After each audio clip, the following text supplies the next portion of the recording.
Hello guys, I am Tithi and welcome back to my channel and welcome back to my new another video.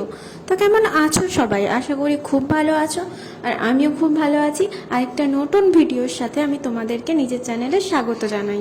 তোমরা তো ভিডিওতে দেখতেই পাচ্ছ যে এখন সকাল 9:30 বাজে। আমি মেনশন করে দিয়েছি যেহেতু আমার একটাই ফোন, তো আমি তোমাদের সেটা আর দেখাতে পারলাম না প্রুফ হিসেবে যে কটা বাজে।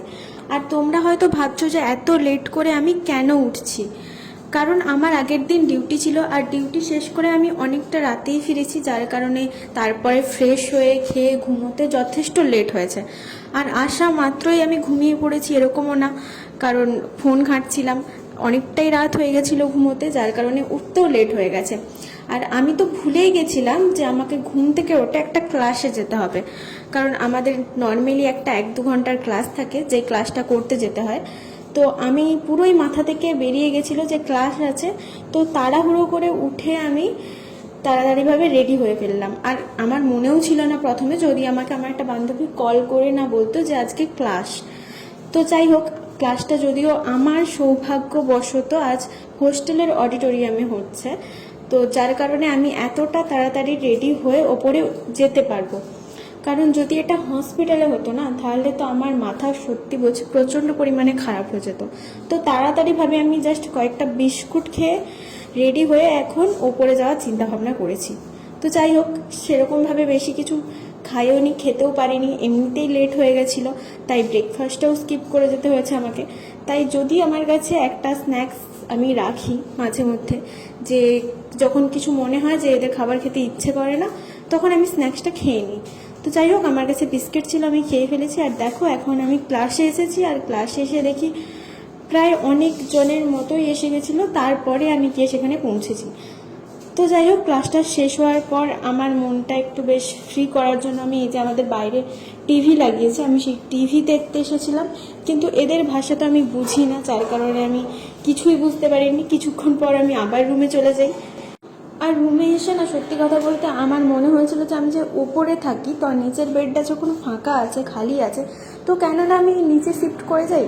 তো নিচে যে আমি শিফট করব, তোমাদেরকে আমি বলি, তোমরা হয়তো থাম্বনেল দেখেই বুঝতে পারছো যে আমি লিখেছি যে আমার কয়েকদিন ধরে কিছু চুরি হয়ে যাচ্ছে। আসলে আমি যবে থেকে এসেছি না, তার প্রায় 15-20 দিন পর থেকে দেখছি আমার কোনো জিনিস, মানে আমি যেহেতু হোস্টেলে থাকতাম, তো আমার জীবন অগোছালো ছিল, আমি সেভাবে সব কিছু গুছিয়ে রাখতাম না। ইম্পর্ট্যান্ট জিনিস ছাড়া আমি কোনো কিছুই লাগেজের মধ্যে কোনোদিন কিছুই রাখিনি। এবার নর্মালি যেগুলো আমার ডেইলি ইউজ করা জিনিসপত্র, সেগুলো আমি নর্মালি বাইরেই রাখতাম। তো যার কারণে এখানে আসার পরেও আমি ঠিক তাই করেছি। আমি তো আর জানি না যে, হ্যাঁ এটা ঠিক যে আমার সাবধান হওয়া উচিত ছিল, যেহেতু আমি একটা নতুন জায়গায় এসেছি। কিন্তু ওখানে আমাদের নিজেদের মধ্যে পুরো ব্যাপারটা ছিল, আর এখানে ব্যাপারটা সম্পূর্ণ আলাদা। আমি চিনি না জানি না এরকম অচেনা অনেকজনের সাথে থাকি। আবার একটা জিনিস আমার খুব খারাপ লাগে, যেটা বাইরে থেকে মানে অন্য রুমের মানুষজন এসে আমার এখানে নাইট স্টে করে, এই জিনিসটা আমার খুব খারাপ লাগে। তো যাই হোক, এই জিনিসগুলো আমি অনেকবার ওয়ার্ডেনকে বলেছি, বাট সে কোনো স্টেপ নেয়নি, আমি জানি না কেন নেয়নি। তো যাই হোক, আমার নিজের খেয়াল এখন নিজেকেই রাখতে হবে, নিজের জিনিস। তো যেটা সব থেকে বেশি আমার প্রিয় ছিল না, মানে স্বাভাবিক, তোমাদের দাদাভাই আমাকে যাই দিক না কেন সেটাই আমার কাছে প্রিয়। তো তোমাদের দাদাভাইয়ের দেওয়া আমাকে একটা মানে হেডফোন, সেটা আমি রোজ মানে সবসময় ইউজ করতাম। তোমরা হয়তো ইদানিং দেখেছো যে আমি ইয়ারবাডস ইউজ করি, তার কারণ একটাই যে ওই জিনিসটা আমি আর খুঁজে পাচ্ছি না। কয়েকদিন ধরেই আমি আমার হেডফোনটা খুঁজেই পাচ্ছি না।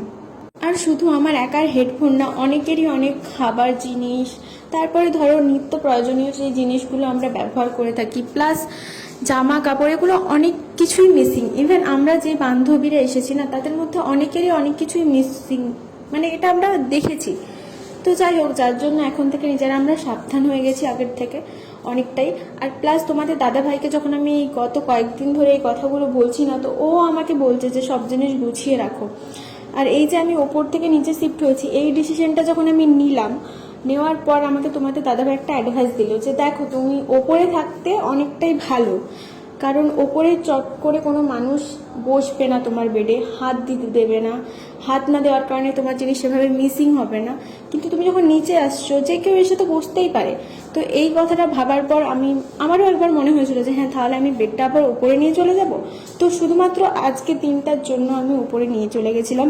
তারপরে আবার আমার মনে হলো যে এসিটা পুরো ওপরে আছে, তো যার কারণে আমার ঘুমোতে প্রচণ্ড অসুবিধা হয়। আর তোমরা প্রায় সবাই জানো হয়তো যে আমার ঠান্ডা অ্যালার্জি, যার কারণে এসিটা আমার স্যুট করে না খুব একটা, আর হাওয়াটা একদম আমার কানে আসে, তো যার কারণে আমি সেভাবে ঠান্ডায় থাকতেও পারি না। তো আমি নিচেই আবার শিফট হয়ে গেছি। তো যাই হোক, স্নান ফান সেরে আমি আবার ভাবলাম যে যাই হোক তোমাদের দাদাভাইয়ের সাথে আবার ডিসকাস করি। তো ওর সাথে ডিসকাস করলাম, ও বললো যেটা ভালো হবে সেটা করো, তবে নিজে বাইরে গেছো, নিজে বুঝে শুনে থাকার চেষ্টা করো, নিজেকে সাবধানে রাখো, কারণ পুরো টোটালি আলাদা জায়গা। একটা জায়গায় 3 বছর থাকার পর অন্য একটা জায়গায় অ্যাডজাস্টমেন্ট যথেষ্ট টাফ। তো এইটাই তোমাদের সাথে আমি শেয়ার করলাম আজকে, থাম্বনেলে এটাই ছিল। তো যাই হোক, মোটামুটি আমি এখানে আসার পর থেকে অনেক কিছুই ফেস করছি, আর এই জিনিসগুলো ফেস করার কারণে আমার মনও খুব একটা কয়েকদিন ধরে ভালো নেই। তো যাই হোক না কেন, এত দুঃখের মাঝেও নিজেকে সামলে রাখার মতো ক্ষমতাটা আমি নিজে এতদিনে অর্জন করতে পেরেছি, শুধুমাত্র তার কারণ হলো আমার ফ্যামিলির সাপোর্ট, আর তোমাদের দাদাভাইয়ের সাপোর্ট, আর তোমাদের সাপোর্ট।